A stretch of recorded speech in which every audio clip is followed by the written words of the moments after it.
Pro-life talk. Real world answers. This is Life Report. Welcome to Life Report. I'm Josh Brahm. I'm here with Gabi, Vehrs, and my mentor, the Director of Training of Justice for All, Steve Wagner. Thanks for being back with us. Glad to be here. Third and last episode with Steve, and we're going a completely different direction this time. I hope it's not the last episode. No, we're going to do a new episode, a third one, and we're going to talk about what kinds of pro-life activities can a community do, or a pro-life campus club can do, or even a high school club, some kind of Students for Life club. There's a lot of different activities that are done, and it seems to me that they're probably not going to all be equally effective if the goal is dialogue. And so I want us to talk a little bit about some principles of kind of, what do you think about when you hear people talk about different activities they do? What are some of the kind of big picture principles you're thinking of? And is this a good activity? Is this a worthwhile activity to do? They're probably all worthwhile to some extent, but how are you kind of prioritizing them in your mind? And then I think I want to just start throwing specific things at you that I've heard people do, and you can kind of just run that through the rubric in your head. Well, this is one of my favorite topics because student clubs especially, but also community groups focused on doing something about abortion, like the JFA community group that's down in Tucson, Arizona. These are people who don't generally get paid they're not full-time pro-life workers. They're just trying to make a difference on abortion in their community, and that's so encouraging to me. And I really I just love the zeal, the passion that they have. And Gabi, you're a club leader, aren't you, here in Fresno? Yeah, I've been working with the Students for Life Club at Fresno City College. I helped start it in 2011, and I think I faced what a lot of college students face. We start a club, we want to make a difference, and we are not really sure what to do. And so we look online and figure out what our options are, and some are more effective than others. And I think probably for the first 2 years our club existed, we did a JFA event each semester, which made an impact. But then beyond that, we sat in meetings and were like, well, what else did we do? We watched some episodes of Life Report, which was cool. And really? That's what you did in your club? We watched a couple times. Maybe that should be the best thing people could do. We watched a pro-life movie. There you go. That's better than JFA. We did a showing of October Baby that probably 5 people outside of our club came to. That was fun, doing a panel discussion afterwards with all 5 people watching. That was stimulating. And then we've also done a diaper drive. And so this semester we're taking things in a really different direction. Well, what's the direction you're taking it in this semester? What we want to do is to have some kind of dialogue event every single week. So During lunch from 11 to 1, we are going to do something outside, whether it's doing surveys or having a poll table or a common ground question like, what do you think about sex-selective abortion or late-term abortions, to get into conversations. And so my goal is to see people in our club trained in the JFA approach. We had a couple of our new club members go through the JFA training we just held. And then also I want to work with the students. And I know we have a great resource with Josh being here in Fresno to help train them in apologetics training, how to use the 3 essential skills, how to ask questions, listen, find common ground. And they can listen in on our conversations. I had a really awesome experience on Monday when we did our outreach. A guy listened to us for about 5 minutes, and he was jumping in the conversation too. And his responses were 2 things. One, your view leads to what Hitler did. And the other response was, well, what about adoption? And so he listened to some of our volunteers, and at the end of it, he was like, I really want to join your club. How do I talk about this like you guys are talking about this? Now, your approach that you're taking now with your club sounds strangely reminiscent to me of another one of our interns from this past summer in Wichita. You were an intern with Justice for All for kind of on loan from Right to Life of Central California. And tell us about this, about the Katie Worley, this other intern that you met there. Yeah, so I came to the internship thinking, yes, I don't ever have to work with a college club again.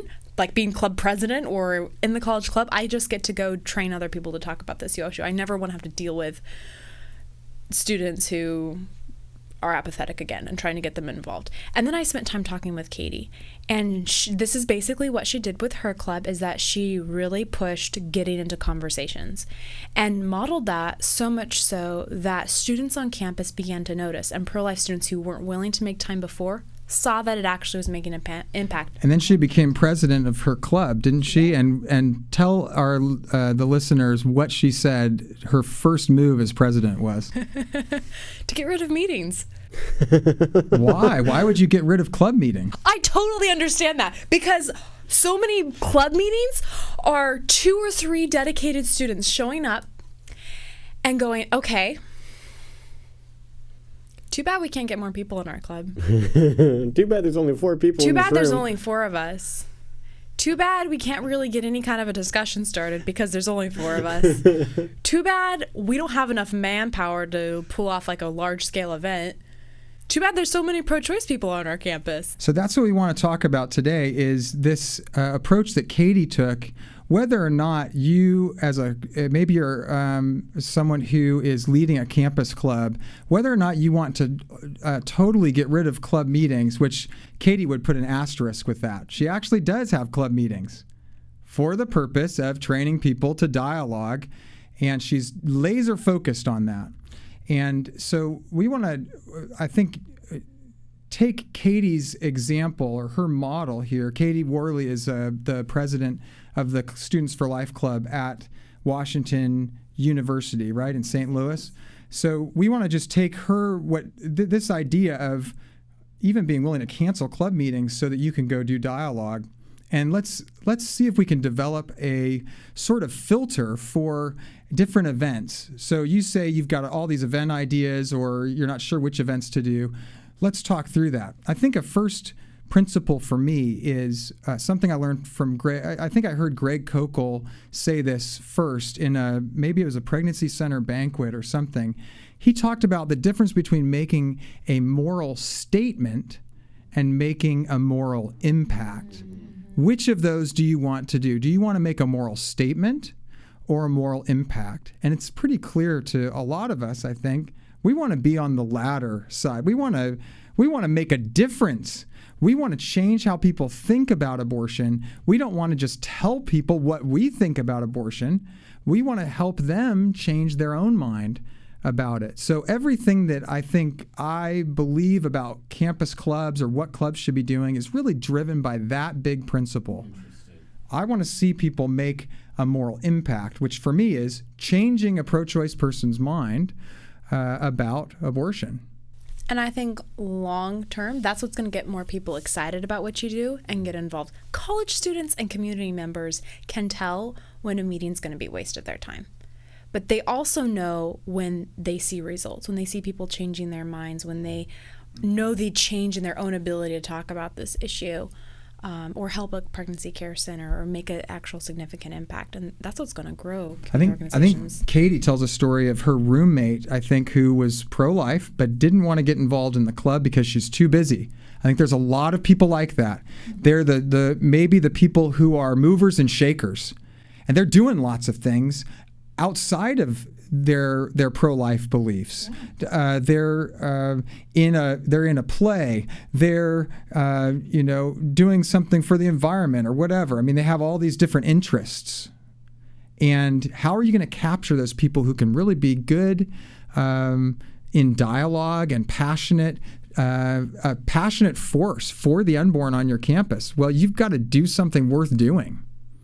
And they're watching, and that's exactly what happened to Katie. Her roommate watched her throughout the year, starting dialogue every week through her event that she calls Cookies and Conversation. She was starting dialogue, and I think later in the year, maybe 2/3 of the way through the year, her friend basically said, I think I need to get involved.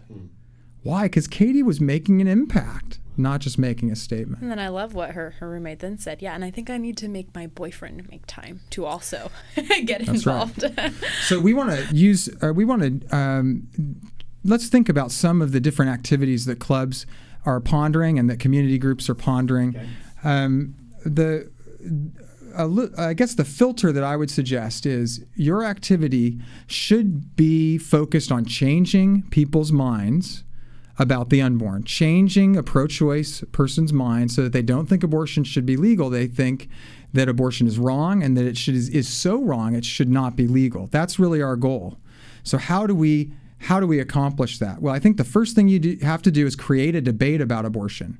You've got to raise the issue of abortion above the level of just all the noise in people's lives. All of the Facebook statuses and all the news reports that become throwaways after 20 seconds now.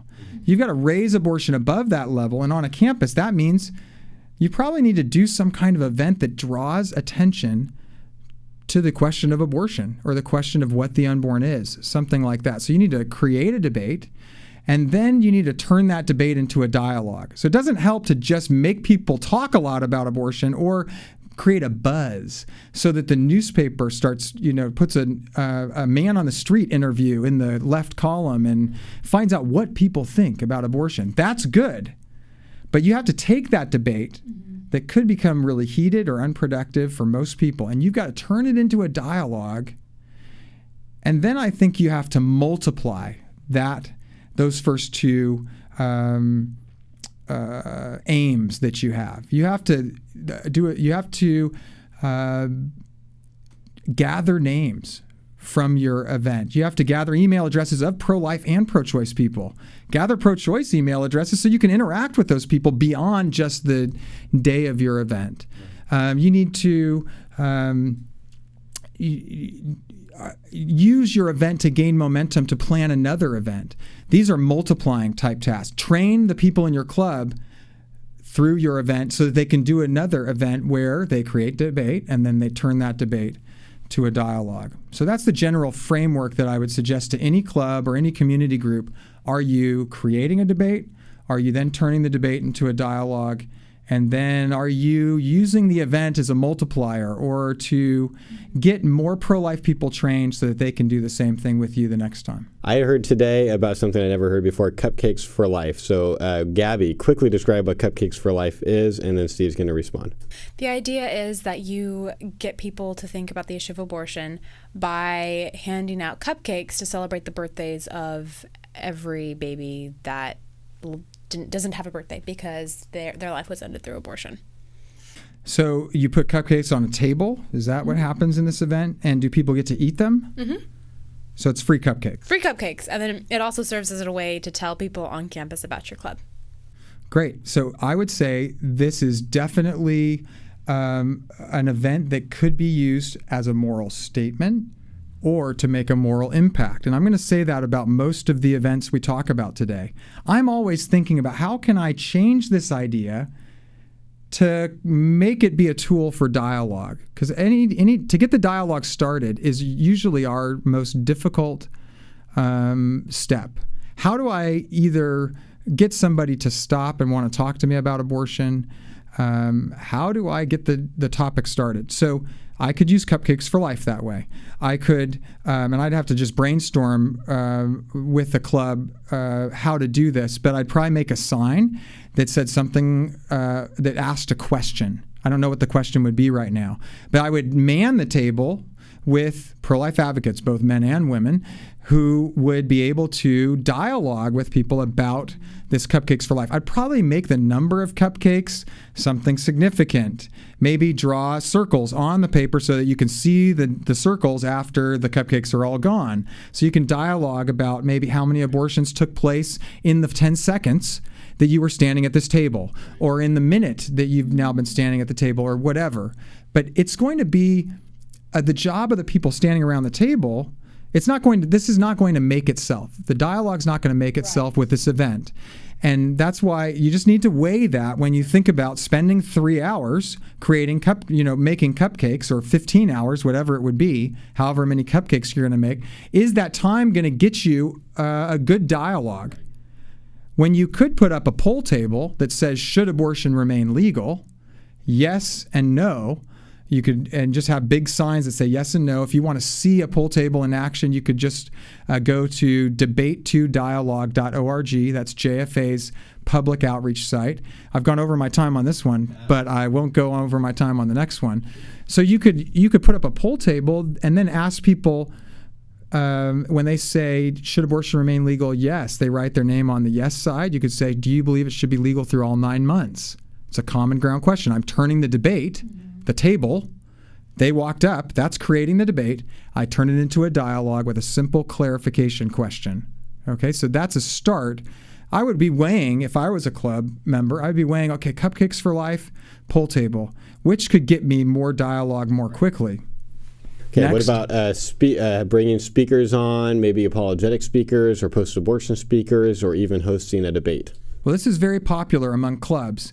And I've done my share of speaking on college campuses. I have friends who that's the majority of their ministry, and I very much respect them. And I think there's a place for presentations and for doing lectures, doing debates. I'm going to ask the question, is it going to create the debate? Well, maybe, if you can get pro-choice people to come. And I had one presentation I did at Chapman University that you can probably search the STR blog and find this story. This was years ago. And the room was packed. There was probably 80 people in the room, and it was probably didn't hold but like 60. And I had pro-choice people in the front row with coat hangers over their heads and signs. They were sitting there. Did we create a debate with that event? Yes. The Chapman University Pro-Life Club created a debate. Actually, I think it was the Republican Club that invited me that day. They created a debate. The question is, did I turn it into a dialogue? And that's exactly what I did, because I had a Q&A with them for something like 4 hours. Wow. After I made a short presentation to begin. So that's the sort of thing that can sometimes create a debate. But you know what that club did prior to my coming? They pounded the campus with other events that got people thinking about abortion and talking about abortion. I think they had some posters about myths about abortion. There's some good tools that different organizations produce. My question is always, how are you going to use them? They use them to lead up to this event, creating the debate, and then turning it into a dialogue with the discussion. In fact, I think they should also be concerned about how are they going to dialogue with people after I leave. Because I want them to get those people to happily give their email address. I mean, we don't want to force anyone to do that, but give them an opportunity to respond with an email address. Do a follow-up event, right. Something like that. What about screening movies like It's a Girl and Bella and October Baby, 180? See, again, I'm going to ask the question, will anybody come? I think these are great event ideas. I would love to see certain movies screened. It's a Girl is a great example. I think it's a great common ground movie. Yeah. It's talking about sex selection abortion and the killing of kids after birth because of their sex. Great topic for common ground, because 84% in one survey said that they thought it should be illegal.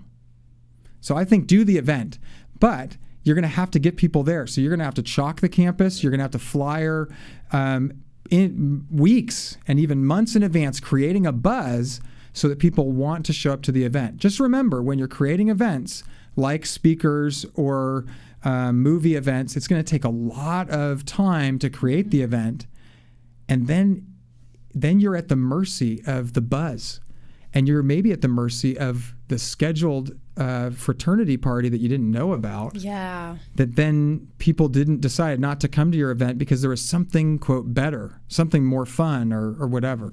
A lot of people volunteer at pregnancy resource centers, and obviously that doesn't create a whole lot of debate on campus. If the club leaves campus and goes and volunteers to help a pregnancy resource center, would you tell them not to do that thing? I think that the pregnancy, I'm going to ask the question, would working at the Pregnancy Resource Center help to change people's minds about abortion? And I think the pregnancy centers are uniquely situated, especially when they work alongside a campus club. They're uniquely situated to help certain women change their mind about abortion. And so when you serve that pregnancy center as even just folding paper, folding mailings for them, or just cleaning up the room where they have supplies for new moms. That is helping their counselors focus on the women coming to the center. So I think that's a good partnership that you can have. How should clubs be trying to do partnerships with PRCs besides volunteering for them? What would that relationship look like in 30 seconds? I think creating debate on campus about abortion is the best way that you turn into a dialogue. A poll table or a Justice for All exhibit, or there are lots of different tools that getting the conversation going about abortion leads to people saying, I'm considering abortion. I'm pregnant. I'm thinking about having an abortion. I'm hurting because I had an abortion. I think then you can give them resources. And even if you know someone at the center because you volunteer there, you can say, I know this center. I trust it. You can trust them. They're going to protect your confidentiality. Could I go there with you and just introduce you? You can walk through that with the woman or man that's dealing with that. Yeah, and I think also something students can do is to see what kind of information is in their health center at their college, and to see if they can put their local pregnancy care center may have a specially designed pamphlet for women facing crisis pregnancy situations. I know our center does have one that explains in a more objective way a woman's options. What about diaper drives? Gabby said that her group does diaper drives. We did a diaper drive. Or did a diaper drive. We had big old boxes. Yeah, I'm going to run it through the same rubric. I mean, people say doing a diaper drive we're going to help babies that way. And just, you might want to talk to the Pregnancy Resource Center because they might say, we have plenty of diapers. Sometimes Pregnancy Resource Centers get all these donations from people, and then they don't have enough volunteers to who go through the hard work of being trained to counsel. Or they don't have some other, maybe they don't have the funding they need. So I think a diaper drive can be used to create dialogue, but we'd have to talk about how you're going to get that done. We're at a table, and maybe the sign says, "Got a diaper?" And then people walk up and maybe I'm just brainstorming here. You have to think about how are you going to get people who disagree with you to come up and talk to you. Otherwise, I suggest go out with a survey and go find them. Is there something to be said, though, about the club also let's say they're doing dialogue events every other week. Is there something to be said about sometimes them doing things where they're not even trying to do dialogue, they're just trying to promote this, that people know that we care about both the mother and the child, and so they're also trying to provide resources to pregnant women, and they're trying to do diaper drives. Yeah, I would love to see a situation where we're doing so much dialogue that we need something else to break it up. But would one help the other? If you're doing all this stuff that shows that these are people that care more about more than just fetuses, maybe people are more willing to dialogue with them the next week. Maybe go ahead. I don't know if that actually helps, because that's what we did, and we put a bunch of boxes and we left them out for 2 weeks, and we collected a lot of diapers, like not a huge amount, but a good amount of diapers, and they were out there when we did our dialogue event, but it didn't make that much of an impact in people stopping and talking to us. I think I would suggest that you think about about the situation of pregnant women on campus, and sometimes there are rules in place on a campus. Some Christian campuses, for example, you get kicked out if you are pregnant. Well, that's not really encouraging people to love the unborn, because their scholarship might be on, and in any school, if you're there on a basketball scholarship and you get pregnant, you're off the team in a lot of cases. Yeah. So moving for reform on some of those policies is maybe what I would suggest the most, because you can probably get people on both sides of the abortion issue to agree and forge a consensus and say we should change this because we need to care for moms who get pregnant so that they don't feel forced into abortion. Everybody's going to agree that that's going to be a good thing. Or most people, I should say. what about going to the March for Life? There's like 500,000 people, mainly young people, every January 22nd or so that goes to Washington, D.C. They take buses generally, and they do a march. And then some of them also go to the Students for Life symposium or conference that goes on like the day before or the day after. Yeah, there's a lot that can be said about this, but let's just take one specific example of a high school, a Catholic high school, that takes all their students of a certain grade to the March for Life. Here's what I would suggest. They're going to have pro-life and pro-choice students in that class in almost every Catholic high school. And what I would suggest is the pro-life students in the pro-life club who are going, they get together in the weeks prior, and they get trained in how to dialogue and use this event that they're going to as a way to dialogue with their friends and help them process what they think about abortion, so that by the end of it, they didn't just go to Washington, D.C. and get lots of pro-life rhetoric talked at them. They processed it for themselves. So I think there are ways to make that's just one idea, but I say go to the March for Life. Now you have to weigh that. I mean, go to the March for Life and do dialogue somehow, either with the people you're going with or tell people about it back home afterwards and do dialogue. But you got to weigh how much money you're spending on that and whether you're getting a good moral impact kind of result from that money spent. Are there any kind of events we should avoid? I think my impulse here is to say most events could be turned into good dialogue events that make a moral impact if you've got people who are trained to dialogue and they are standing nearby. So even a good example would be the Bound for Life event, where they place red tape with the word life over their mouths. Now, I don't want to presume to know best how they should do their event. So just take this as more an example, not me correcting Bound for Life, because I think they have a whole strategy, and I don't want to comment on that right now. What I want to comment on is how could I turn that into a dialogue event? Well, I just pair up my Bound for Life folks who have red tape with somebody who doesn't have tape, who's willing to talk about this person who has the tape. That sort of thing would get us. We would use that person's passion and their silence to create dialogue. Do you agree with these folks that we should be quiet or something? Or do you believe in life? I don't know. I'd have some question to try to stop the person. Or I might say, what do you think about our exhibit? Our living exhibit. Yeah, the living exhibit of these 10 people. And it'd be better if I had 300. But I'd probably want at least 10 people out there to do dialogue about the 300-person exhibit rather than one person, I only get a few conversations in that way. That's our show. If remember, you can have a great impact on any conversation by asking good questions, by listening to understand, and finding genuine common ground if possible. If you do all three of those things in any of these events, you can make a great impact. Thanks for watching. Now go talk to somebody. You've been watching Life Report, Pro-Life Talk, Real World Answers.